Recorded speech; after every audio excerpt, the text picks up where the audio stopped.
طحين الذرة شو بيعطي؟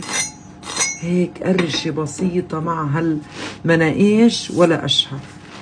ليكوا هالتحميرة، شوفوا الطراوة. بنخل كوبين من الطحين متعددة الاستخدامات.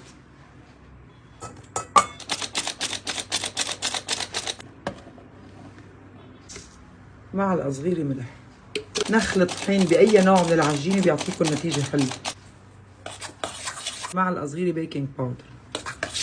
معلقة طعام حليب. هاي العجينة فيكم تعملوا فيها مناقيش، بيتزا. خميرة نص معلقة كبيرة. نص معلقة سكر. ربع كوب من مي دافية. بنغطي 10 دقايق. معلقتين طعام زيت. معلقة طعام روب دافي بحرارة الغرفة. نص كوب مي دافي. بس تكون هالطبقة على وجه الخميرة بتكون فعالة، هيك رغوة تصير تقيلة. بنحرك بهالطريقة بس انجا تلم مع بعضها. بغطي وبريحها نص ساعة بمكان دافي. حط العجينة، نعجنها شي 5 دقايق. بنسكر كمان بمكان دافي. بعد ساعة من الخمران نقطع العجينة نصين. بنضلنا عم نشتغل والوجه فوق هيك. بس فكر انه حالاتي انا وياك شوي في حياتي انا وياك هيك.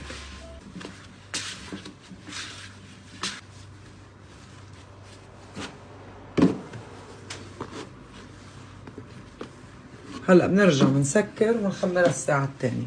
طحين الذرة أطيب طحين ينحط تحت عجينة البيتزا أو الزعتر أو أي نوع من المناقيش.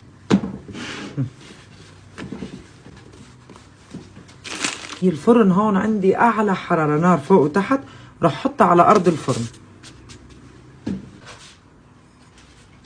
هيدا زعتر سوري حلبي، بعشقه لهالزعتر.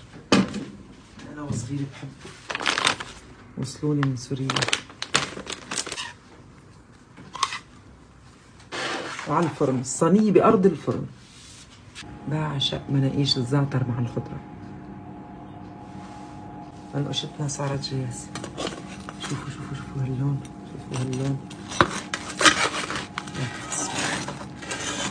طلع من الفرن خليها تدفى شوي. بفرجيكم طحين الذرة شو بيعطي. هيك قرشة بسيطة مع هالمناقيش ولا أشهى.